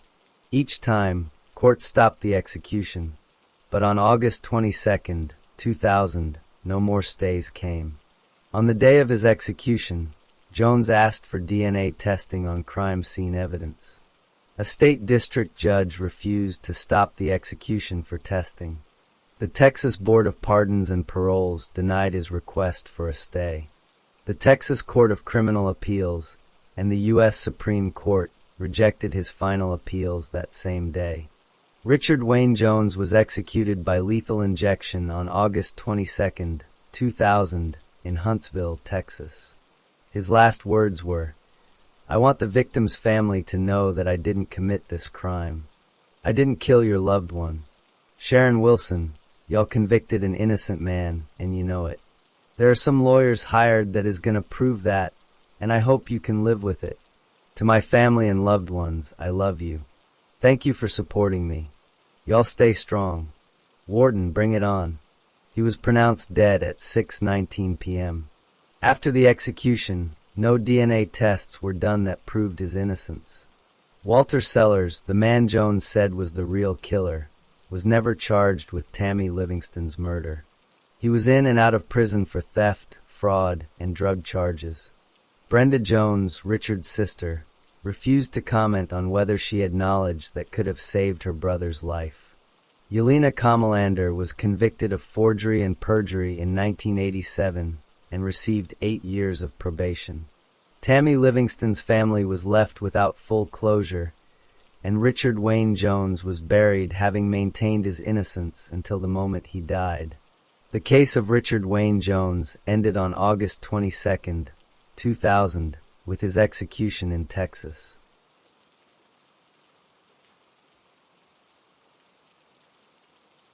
Story 7. David Earl Gibbs was born on March 17, 1961 in the state of Florida. His parents did not stay together. When David was still a child, his mother and father separated. After the separation, David lived with his mother. His mother worked to support the family. David did not have a strong father figure growing up. David moved around a lot as a child. He did not stay in one school for very long. Because of this, he fell behind in his studies. David eventually dropped out of school when he was in the 10th grade. He never completed high school. After dropping out, he did not have many job skills. He took whatever work he could find. When David was a young man, he started getting into trouble with the law. His first serious crimes involved stealing cars. In 1978, he was sent to prison in Michigan for auto theft. He stayed in that prison until 1980. He was released after serving about 2 years, but being in prison did not change his behavior. After getting out of prison in Michigan, David moved to Texas. He hoped to start over, but soon after arriving in Texas, he committed more crimes. In 1981, he was arrested for robbery and theft in Galveston County, Texas. The court found him guilty. He was sentenced to 5 years in prison. David did not serve the full 5 years. He was released on parole in January 1984. He had served only about 9 months of his 5-year sentence. The parole board decided to let him out early. This was a common practice at the time to reduce crowding in prisons. After his release, David moved to the city of Conroe, Texas. Conroe is located about 40 miles north of Houston. He found a place to live in an apartment complex. He also found a job. He worked as a maintenance man at the same apartment complex where he lived. He also worked as a nursing aide. In that job, he helped take care of people with mental health problems. He was used to being around people who had mental and emotional difficulties. David described himself as a country gentleman. He told people that he did not believe in hitting women.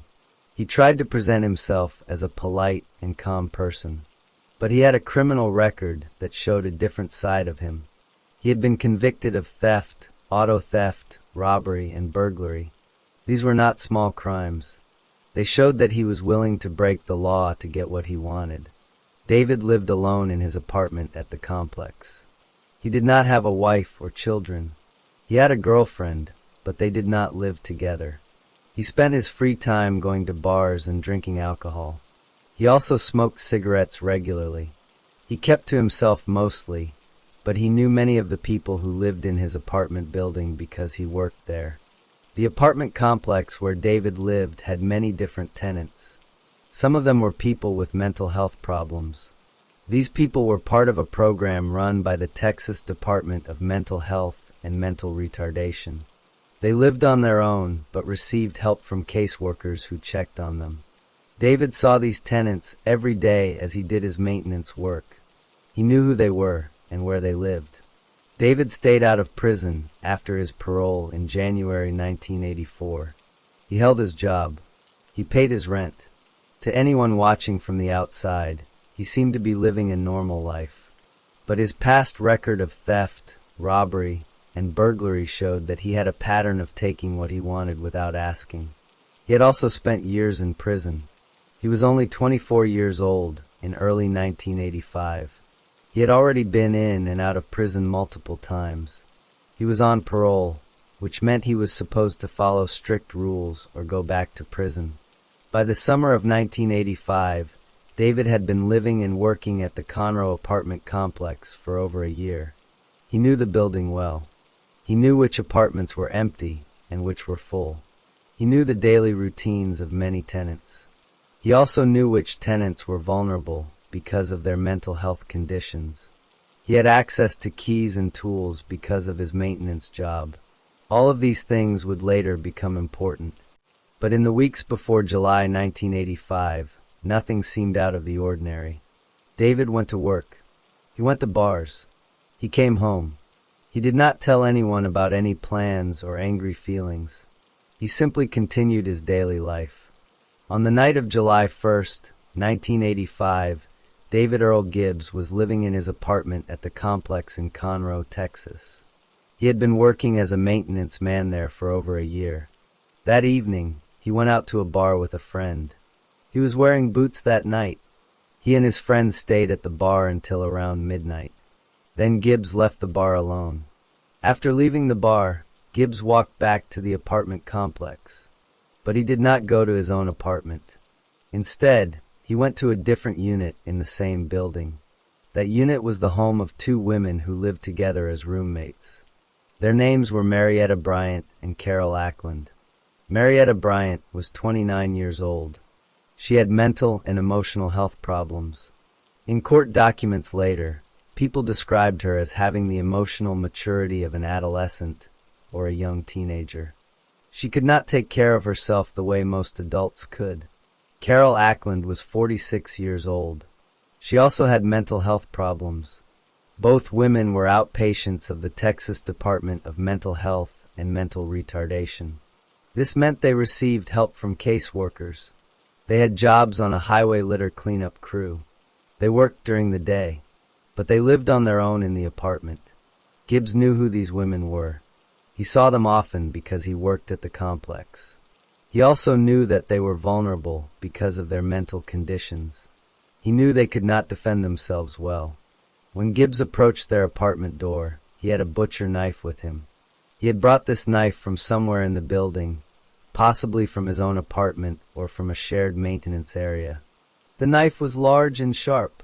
It was meant for cutting meat. Gibbs entered the women's apartment. The front door had an entrance on the inside.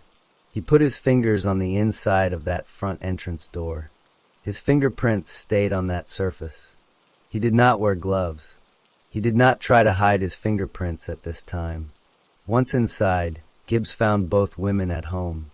It was late at night. They were likely getting ready for bed or had already gone to sleep. Gibbs started an argument with Carol Ackland. The argument may have been about money or about something else. But the exact reason for the argument was not recorded in the case files. What matters is that the argument led to violence. After arguing with Carol Ackland, Gibbs forced her to have sex with him. He did not ask for her permission. He used force. He was stronger than she was. He was also larger. She could not fight back effectively because of her mental condition and because of the surprise of the attack. While Gibbs was having sex with Carol Ackland, he cut her throat with the butcher knife. He did not stop during or after the act. The cut was deep. It went across her throat. The cut caused her to bleed heavily and die quickly. Gibbs later said in a written statement that he did not know why he did it. He wrote those words, "While I was having sex with her, I cut her throat. I don't know why I did it." After killing Carol Ackland, Gibbs turned to Marietta Bryant. He raped her next. He used force against her as well. Then, after raping her, he slashed her throat with the same butcher knife. The cut was similar to the one he made on Carol Ackland. Marietta Bryant also died from the wound to her throat. Both women were now dead. Their bodies were on the floor or on the beds inside the apartment. There was blood everywhere. The butcher knife had blood on it. Gibbs was also covered in some of the blood. He was wearing boots during the attack. The boots got human blood on them from the scene. After killing both women, Gibbs did not leave right away. He stayed in the apartment for a short time. He smoked a cigarette while he was inside. He left the cigarette, but on the floor or on some surface. The brand of the cigarette was a specific type. That cigarette, but would later become important. Then Gibbs decided to make the murders look like something else. He did not want people to think this was a rape and a planned killing. He wanted people to think that a burglar had broken in and killed the women during a robbery. So he started throwing things around the apartment. He opened drawers. He knocked items off tables. He scattered clothes and papers. He made the place look messy and disorganized, like someone had been searching for valuables. He also took some items from the apartment. He stole a radio that belonged to Marietta Bryant. He took that radio with him when he left. He intended to keep it or give it away. After finishing inside the apartment, Gibbs left.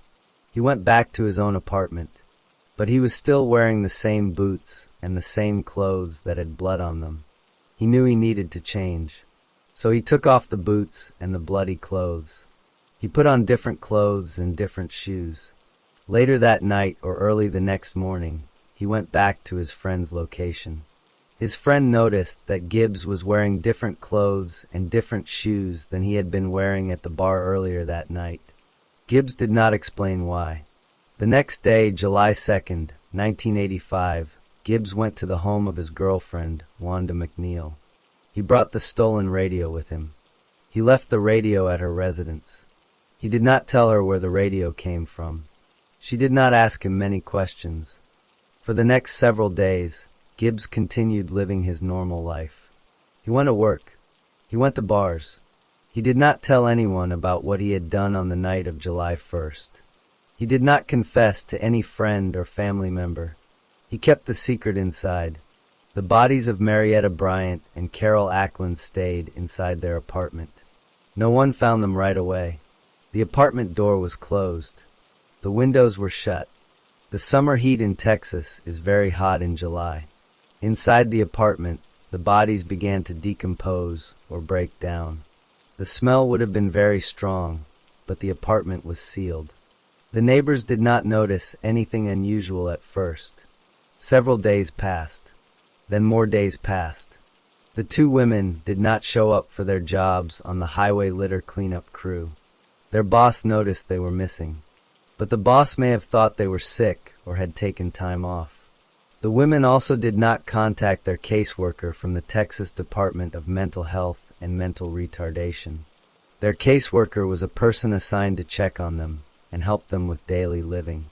The caseworker grew concerned. It was not normal for both women to disappear at the same time. They had no car. They had no family living nearby who would take them on a trip. The caseworker tried to reach them by phone. No one answered. The caseworker went to the apartment building and knocked on the door. No one responded. By this time, nearly 2 full weeks had passed since the night of July 1st. The bodies had been inside the apartment for about 14 days. The decomposition was advanced. The caseworker still could not get inside because the door was locked. But the caseworker knew something was very wrong. So the caseworker contacted the police. That was the moment when the crime moved from being hidden to being discovered. The caseworker from the Texas Department of Mental Health and Mental Retardation went to the apartment building in Conroe, Texas. The caseworker knocked on the door of Marietta Bryant and Carol Ackland. No one answered. The caseworker then called the police. Police officers arrived at the scene. The caseworker also contacted family members of Marietta Bryant. One of her family members came to the apartment. Together, The police, the caseworker, and the family member entered the apartment. They had to force the door open because it was locked from the inside. When they got inside, they found the bodies of the two women. The bodies were in an advanced stage of decomposition. The summer heat had caused the bodies to break down significantly over the 2 weeks since July 1st. The police could see that both women had cuts on their throats. It was clear that they had been killed, and not by natural causes. The police secured the scene. They called for crime scene investigators. The investigators looked for evidence. They found a cigarette, but on the floor or on a surface inside the apartment. They also looked for fingerprints. On the inside of the front entrance door, they found a set of fingerprints. Those fingerprints belonged to someone who had touched that part of the door. The investigators lifted the fingerprints carefully and preserved them. The police also found a box of Band-Aids at the crime scene. On that box, there were more fingerprints. The investigators lifted those prints as well. At this point, the police did not know who had committed the murders. They started asking questions. They talked to neighbors and to other tenants in the apartment complex. One of the people they talked to was David Earl Gibbs. He worked as a maintenance man at the complex. The police asked him if he had seen anything unusual on the night of July 1st. Gibbs said no. He acted normal. He did not confess. The police sent the fingerprints from the crime scene to a lab. The lab compared them to fingerprints on file. Gibbs had been in prison before for theft and robbery. His fingerprints were in the system. The lab found a match. The fingerprints on the inside of the front entrance door matched David Earl Gibbs. The fingerprints on the Band-Aid box also matched David Earl Gibbs. Now the police had probable cause. They went to Gibbs's apartment. The police searched his living space. Inside, they found a pair of boots. The boots had blood on them. The police sent the blood to a lab for testing. The lab determined that the blood was human blood. The amount and location of the blood suggested it came from the crime scene. The police also found a pack of cigarettes in Gibbs's apartment. The brand of those cigarettes matched the brand of the cigarette, but found at the murder scene. This was not proof by itself, but it was another piece of evidence connecting Gibbs to the crime. The police then went to the residence of Wanda McNeil. Wanda McNeil was Gibbs's girlfriend. The police searched her home. Inside, they found a radio. The police asked Wanda McNeil where the radio came from. She said David Gibbs had brought it to her home. The police confirmed that the radio belonged to Marietta Bryant. Family members or records identified the radio as hers. The police now had fingerprints, boots with human blood, matching cigarettes, and stolen property. They had enough evidence to make an arrest. They found Gibbs at a friend's home in Cleveland, Texas. Cleveland was a different town, located about 30 miles from Conroe. The police arrested him there. The arrest happened about 1 month after the murders, in early August 1985. After his arrest, the police took Gibbs to an interrogation room. They read him his rights. Gibbs agreed to talk. He gave a written statement to the police. In that statement, he admitted to barging into the apartment, arguing with Carol Ackland, forcing her to have sex, cutting her throat while having sex, then raping Marietta Bryant and cutting her throat. He also admitted that he ransacked the apartment to make it look like a burglary. He signed the statement. The state of Texas decided to charge Gibbs with the murder of Marietta Bryant. He was not charged separately for the murder of Carol Ackland, though the evidence showed he killed her too. This is common practice when multiple murders happen in one event. The state only needs one murder conviction to seek the death penalty. Gibbs went to trial. The trial took place in Montgomery County, Texas. The prosecutors presented the evidence: the fingerprints, the boots with human blood, the cigarette pack, the stolen radio, and Gibbs's written confession. The defense tried to argue against the death penalty, but the jury found Gibbs guilty of murder. The same jury then decided the punishment. They sentenced David Earl Gibbs to death by lethal injection.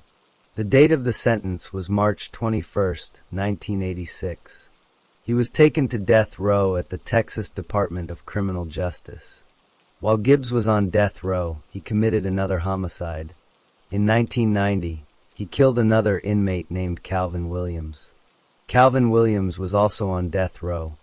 Gibbs strangled Calvin Williams with a rope in a recreation yard. Gibbs later said he did this as an initiation hit into a racist prison gang. He also told investigators that he helped Williams commit suicide. The state did not believe that explanation. Gibbs was convicted of voluntary manslaughter for killing Calvin Williams. He received an additional 20-year sentence for that homicide. That sentence was separate from his death sentence. Gibbs spent years filing appeals. He asked the Texas Court of Criminal Appeals to review his case. That court affirmed his conviction and death sentence on June 19, 1991. He asked the U.S. Supreme Court to hear his case. The Supreme Court denied his petition on February 12, 1992. He filed state habeas corpus applications. He filed federal habeas corpus petitions. Each time, the courts denied him relief. The U.S. Court of Appeals for the Fifth Circuit denied his appeal on September 8, 1998. The U.S. Supreme Court denied his final petition on April 26, 1999. On August 23, 2000, David Earl Gibbs was executed by lethal injection in Huntsville, Texas. He was 39 years old. Before he died, he spoke to Mickey Bryant, who was Marietta Bryant's brother. Gibbs said, "I have wronged you and your family, and for that I am truly sorry. I forgive and have been forgiven." He was pronounced dead at 6:18 p.m. After the execution, Mickey Bryant told a reporter that the apology did not cover the crime. He said Gibbs needed to die for that crime. He appreciated the statement, but he believed Gibbs paid the price he needed to pay. The victims, Marietta Bryant and Carol Ackland, were gone. The case was closed. The story of David Earl Gibbs ends with his death by lethal injection on August 23, 2000, and the memory of the two women he killed, Marietta Bryant and Carol Ackland, remains with their families forever.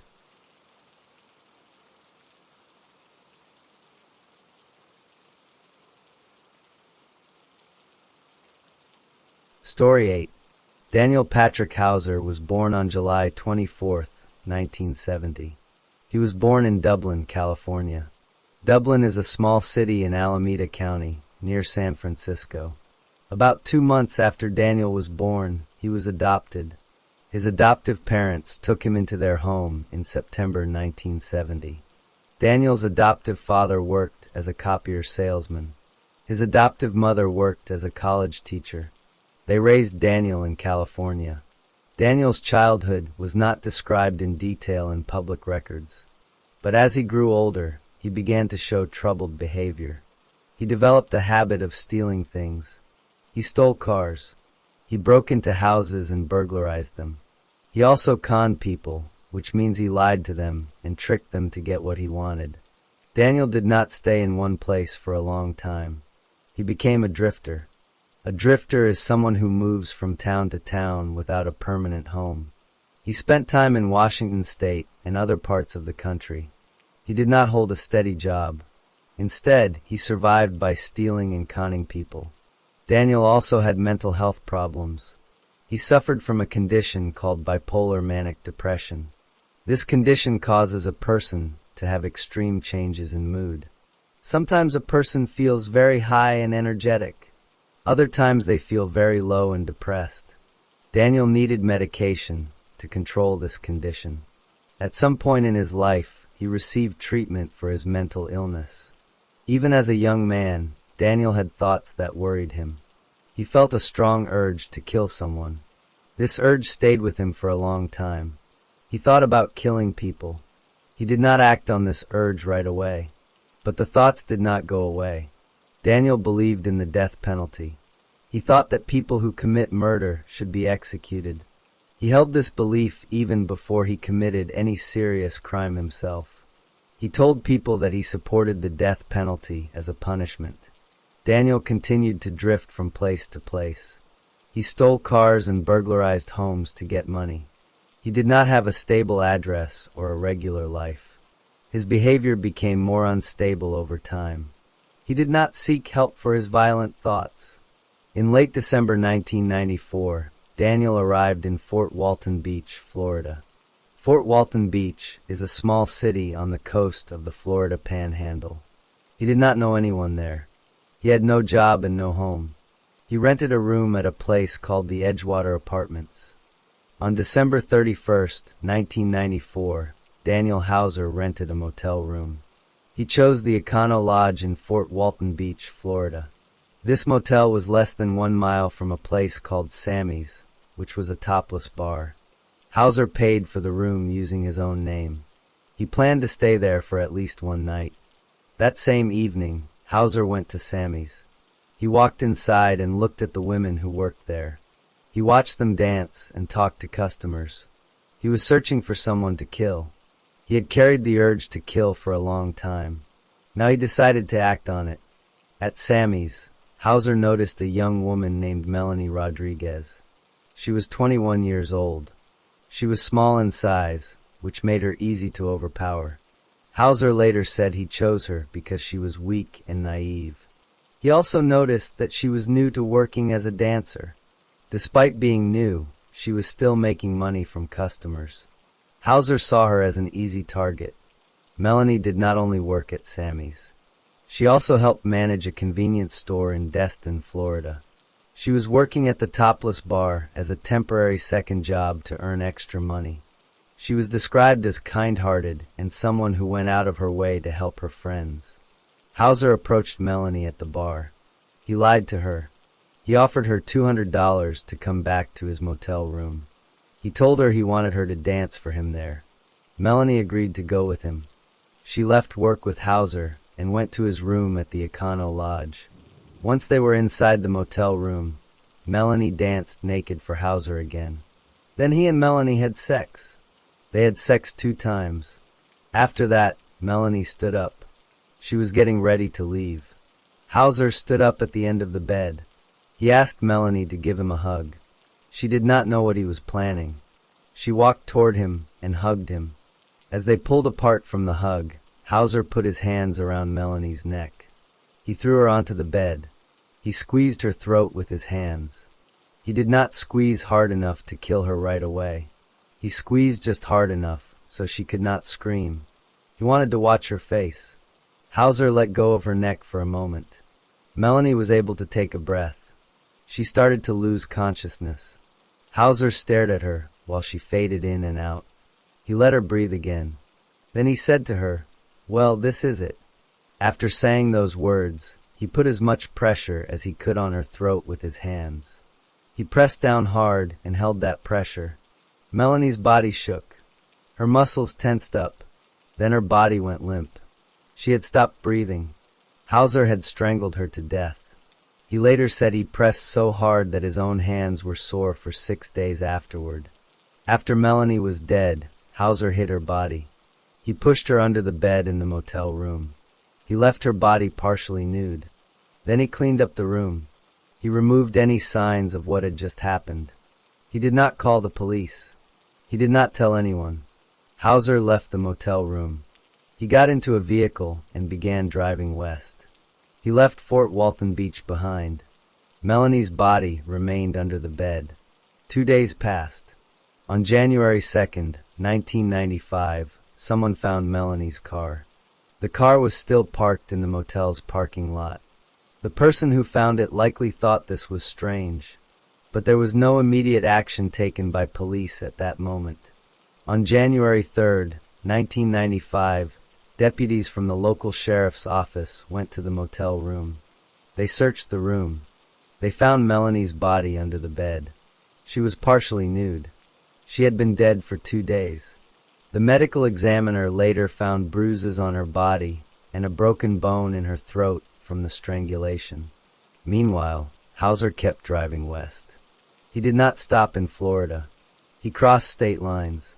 He eventually made his way to Reno, Nevada. He did not know that police were already looking for him. Because Hauser had rented the motel room in his own name, the police were able to track him. They knew his name, and they had a description of him. On February 10, 1995, Hauser was in Reno, Nevada. He committed another crime. He stole a pickup truck in North Carolina earlier, and now he was caught for that theft. Police in Reno arrested him on the charge of stealing the truck. At that time, they did not yet arrest him for murder. During this time, some people noticed things that were wrong. The police had found Melanie's body. They had connected the motel room to Hauser because he used his real name. But the arrest in Reno happened for a different crime. The investigation into the murder had not yet resulted in an arrest. Hauser was in custody in Nevada, but no one had formally charged him with killing Melanie. After Hauser was arrested in Reno, Nevada on February 10, 1995 for stealing a pickup truck, the police in Florida were notified. The Okaloosa County Sheriff's Office in Florida had already identified Hauser as a suspect in Melanie Rodriguez's murder. They knew his name because he had rented the motel room under his real name. They also had a description of him from witnesses. Detectives from Florida traveled to Nevada to question Hauser. The lead detective was Stan Griggs from the Okaloosa County Sheriff's Office. Detective Griggs sat down with Hauser and asked him about Melanie. Hauser did not deny what he had done. Instead, he confessed to the murder. He told Detective Griggs that he had killed Melanie to satisfy a long-time urge to kill. He also told the detective that he believed in the death penalty. After the confession, Hauser was formally charged with first-degree murder. He was brought back to Florida to face the charge. He was held in the Okaloosa County Jail.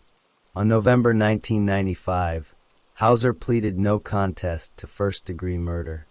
A no-contest plea means he did not fight the charge. He accepted responsibility without a trial. The prosecutors asked the judge to sentence him to death. Before the sentencing hearing, Hauser wrote a detailed confession. He wrote it on 2 pages of a yellow legal pad. He filled both sides of each page.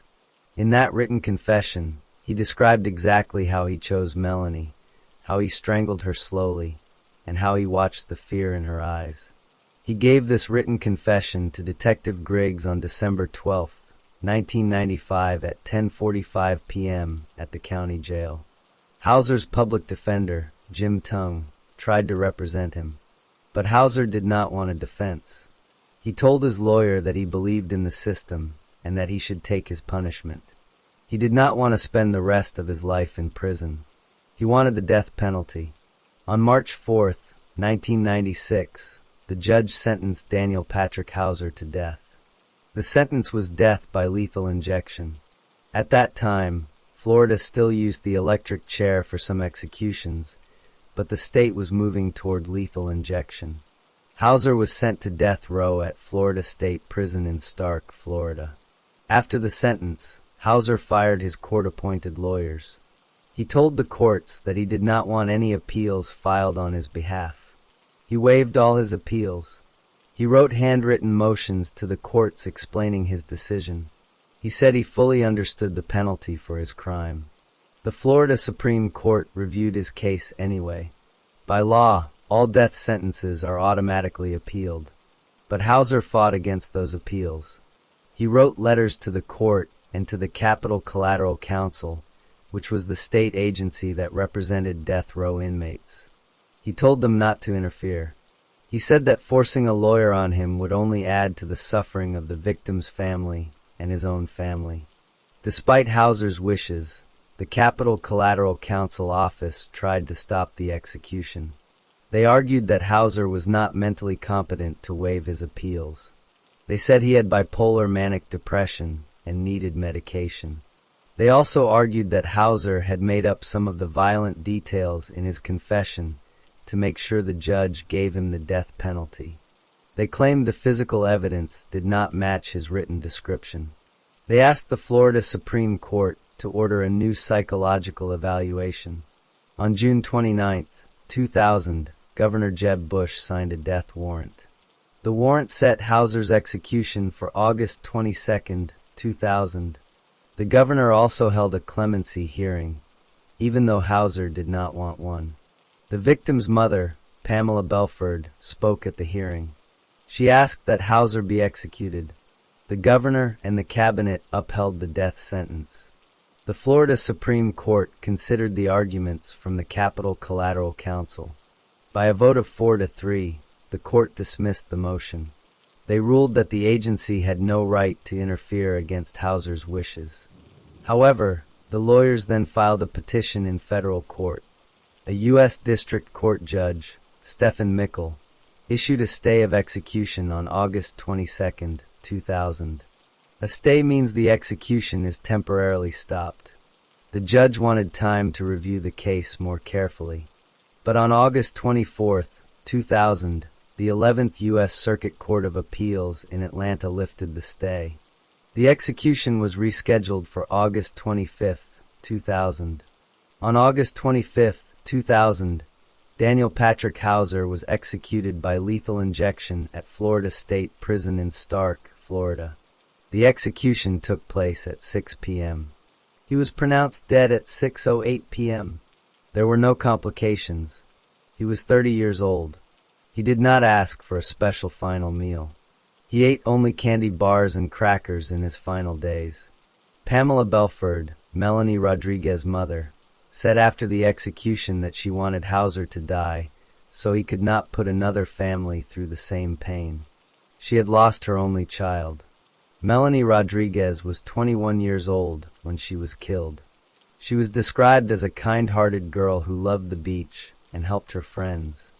Daniel Patrick Hauser had served 4.5 years on death row before his execution, which was much shorter than the average of 11.3 years for Florida inmates, because he refused to file appeals. The case ended on August 25, 2000, when Daniel Patrick Hauser took his last breath and the state of Florida carried out his sentence.